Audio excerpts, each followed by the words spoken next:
All right, so looking at our study guide, make sure that I can let people in and have chat open. So here's our study guide. You should all have access to this. It is posted on our learn@vcs.net site under the semester 1 final area. This is our study guide.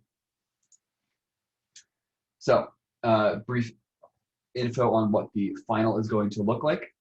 There are going to be 2 programming questions, each of which are implemented within CodeHS. You should be able to see the semester 1 final module on CodeHS now. Section 1 of the final is going to be worth 14 points, broken down into several different sections within. And section 2 will be worth 4 points, for a total of 18 possible points for both sections. During the final, you'll have 45 minutes to complete both parts of the exam. If for some reason CodeHS fails, I'm going to request that you type or write up your responses in a separate document, save that as a PDF, and then email that to finals@warriorlife.net, just as a safety net. Ideally, CodeHS will be our solution. I will post a PDF of our questions when it is necessary as well, so that you have access to those questions from a different source than CodeHS.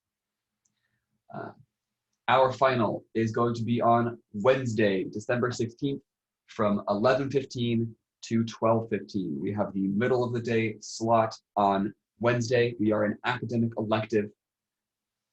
So if you are wondering when our final is, that is when our final is, Wednesday in the 2nd slot.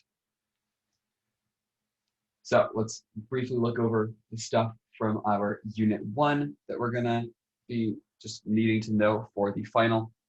I've removed some of the stuff that you're not gonna need to know super expressly. And a lot of Unit 1 was just basics, getting to know programming in general. So we'll have more in-depth review sessions for the next few days. We'll actually have Kahoots and stuff, but today I wanted to give more time for you guys to work on the Consumer Review Lab. So we're just going to briefly walk over stuff in the study guide here. So let me zoom in. The difference between system.out.print and printline. I think we're probably all familiar with this one. Print will not add a new line to the end of its output, where printline will. String literals are the variable values that we type in as programmers to store a string value.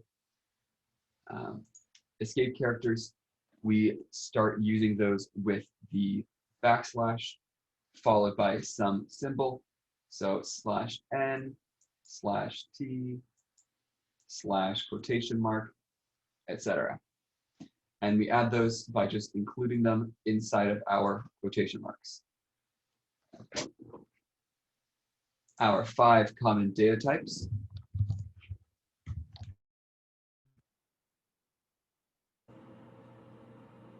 Int, double, string, char, and Boolean.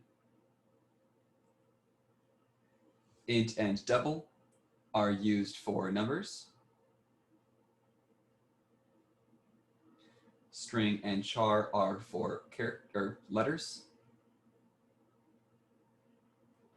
And Boolean is for true and false. I think you guys all can name a variable appropriately.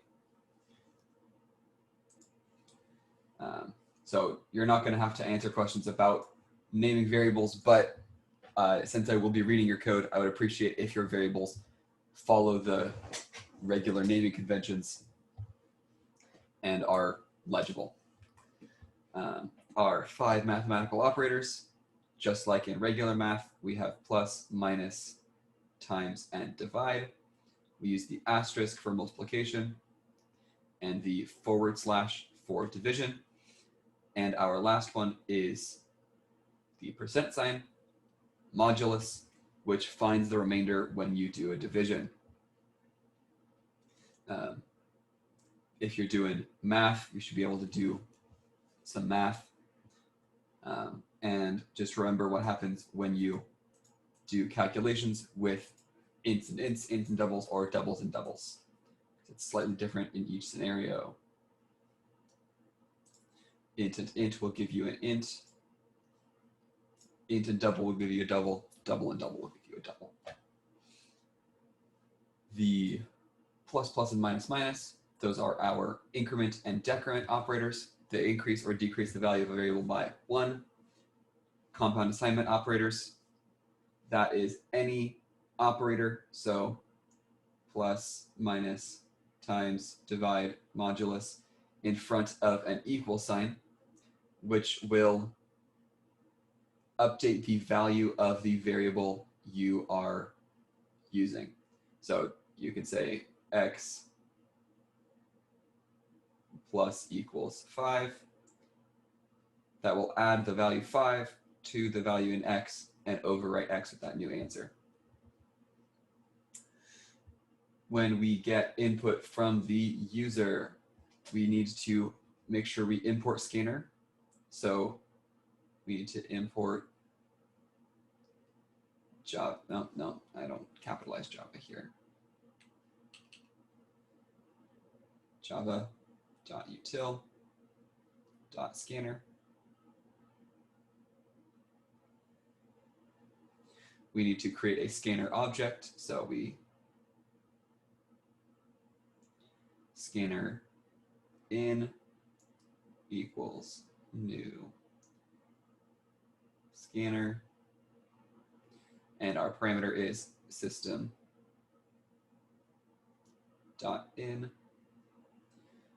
because that is what's going to get us information from our keyboard. And then we can use next int, next double, or next line to get our 3 different types of input. If we use next int before next line, we will have that enter, that new line, in our input feed.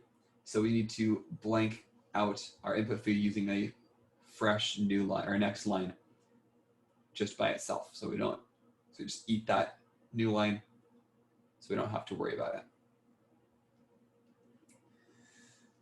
it. We can do typecasting by putting the type we want, int or double, in parentheses in front of the value we want to typecast. So int of 8.7 is going to give us just the number 8 because it will truncate any decimal places. And knowing what happens when ints go above or below the limits, not super relevant, but I forgot to remove it. So there we go. Any questions on any of the Unit 1 stuff? It's all pretty simple, I think. How do you do the rounding one? How can a double And value want be to review rounded? anything in particular?